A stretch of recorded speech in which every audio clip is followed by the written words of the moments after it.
आज एक बहुत ही मोटिवेशनल, बहुत ही प्रेरक कहानी लेकर हम आए हैं, नेताजी का चश्मा।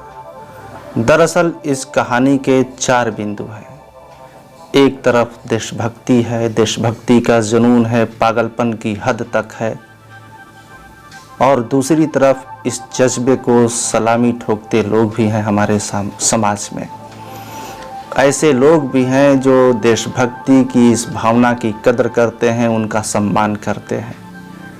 तीसरी तरफ कुछ ऐसे लोग भी हैं जो ऐसे देशभक्तों और उनकी भावना का मजाक उड़ाते हैं।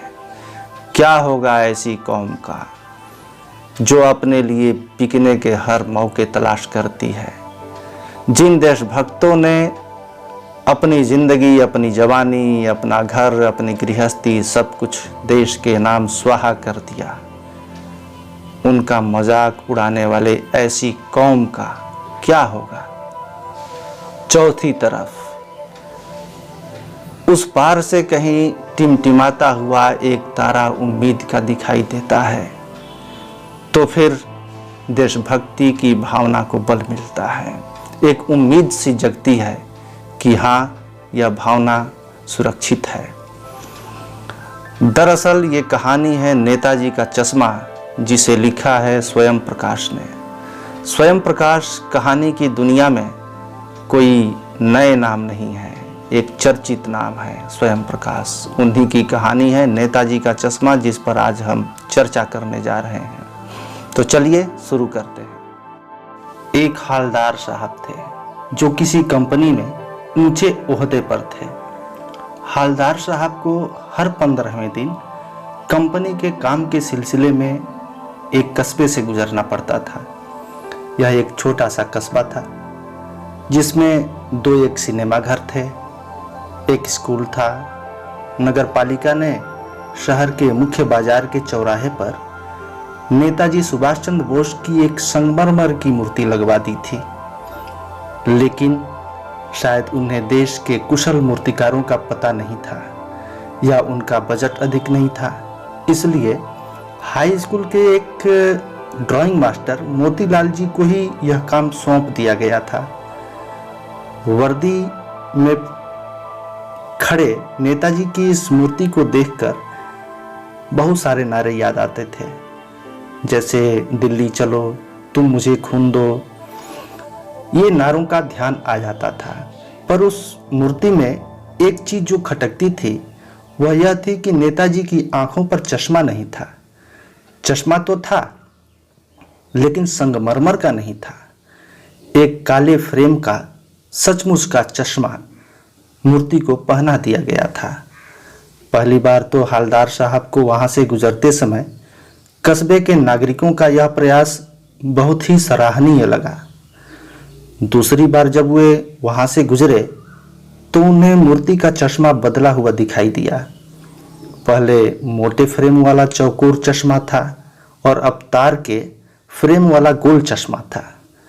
तीसरी बार फिर नया चश्मा था। हालदार साहब का कौतुक बढ़ गया, जानने की इच्छा लगातार बढ़ती गई, उसमें उनका इंटरेस्ट बढ़ता गया।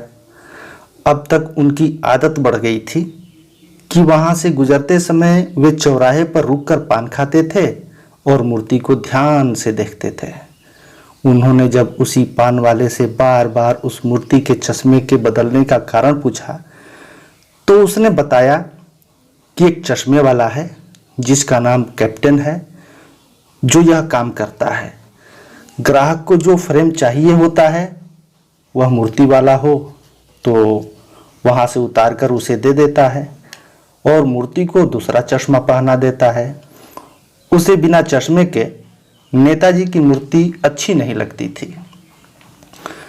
दरअसल चश्मे वाले का असली नाम कैप्टन नहीं था, वह स्वतंत्रता सेनानी भी नहीं था। चश्मे वाले की देशभक्ति की भावना के कारण लोग उसे कैप्टन कहते होंगे।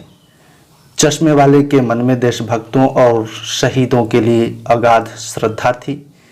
इसी भावना के कारण वह नेताजी की मूर्ति को चश्मे के बिना देखता तो उस पर चश्मा पहना देता था। पान वाले के संकेत करने पर हवलदार साहब ने देखा कि एक मरियल सा बूढ़ा लंगड़ाता हुआ, सिर पर गांधी टोपी और आंखों पर काला चश्मा लगाए, एक हाथ में एक संदूकची और दूसरे हाथ में एक बांस पर बहुत से चश्मे टंगे एक गली से निकल रहा था। वही कैप्टन चश्मे वाला था। इसके बाद तो 2 साल तक हवलदार साहब उस कस्बे से गुजरते रहे और मूर्ति पर बदलते हुए चश्मे देखते रहे। फिर अचानक एक बार उन्होंने देखा कि मूर्ति पर कोई चश्मा नहीं था और पान की दुकान भी बंद थी। चौराहे की अधिकांश दुकानें बंद थी। अगली बार आने पर उन्होंने देखा कि मूर्ति पर चश्मा नहीं है। जब पान वाले से हवलदार साहब ने इस बारे में पूछा तो उसने अपने आंसू पोंछते हुए बताया कि कैप्टन मर गया। हवलदार साहब यह सुनकर दुखी हो गए और वहां से चले गए। 15 दिन बाद जब दोबारा उनका आना हुआ तो वे बिना चश्मा के मूर्ति की कल्पना से दुखी हो उठे। इसलिए उन्होंने ड्राइवर को हिदायत दी थी कि वह उस चौराहे पर गाड़ी न रोककर सीधे निकाल ले। लेकिन आदत से मजबूर आंखें चौराहा आते ही मूर्ति की तरफ उठ गई। कुछ ऐसा देखा कि चीख पड़े, रोको। जीप स्पीड में थी। ड्राइवर ने जोर से ब्रेक मारे। रास्ता चलते लोग देखने लगे। जीप रुकते न रुकते हवलदार साहब जीप से कूदकर तेज तेज कदमों से मूर्ति की तरफ लपके और उसके ठीक सामने जाकर अटेंशन में खड़े हो गए, सावधान में खड़े हो गए। मूर्ति की आंखों पर सरकंडे से बना एक छोटा सा चश्मा रखा हुआ था, जैसे बच्चे बना लेते हैं खेलते समय। हवलदार साहब भावुक उठे। इतनी सी बात पर उनकी आंखें भर आई।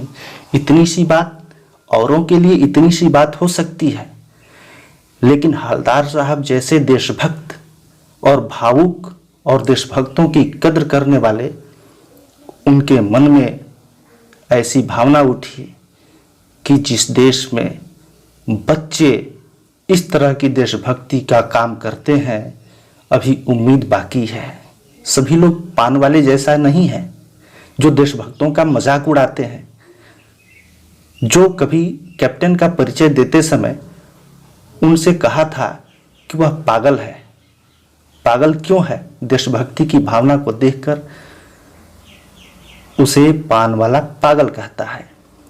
तो इसी बात पर उनकी आंखें भर आई कि उनको एक देशभक्ति का जीता जागता नमूना दिखाई दे रहा था। जिस देश के बच्चों में इतनी देशभक्ति है तो भविष्य देशभक्ति से भरा हुआ है। यही कहानी संदेश देती है। इस कहानी में हमने कैप्टन चश्मे वाले को देखा। इसी के माध्यम से देश के करोड़ों नागरिकों के योगदान को भी देखना चाहिए हमें। कैप्टन चश्मे वाला उन करोड़ों आम जनों का प्रतिनिधि है जो अपने सामर्थ्य के अनुसार देश के विकास में योगदान देते रहते हैं। जिस प्रकार कैप्टन मूर्ति पर चश्मा लगाकर देशभक्ति की भावना प्रकट करता है और लोगों को प्रेरणा भी देता है, उसका यह छोटा सा कार्य उसकी भावना के कारण बड़ा हो जाता है। इसी प्रकार देश के करोड़ों मजदूर, कर्मचारी, स्वयंसेवक, छोटे छोटे व्यापारी, ये सभी देश के विकास में योगदान देते रहते हैं।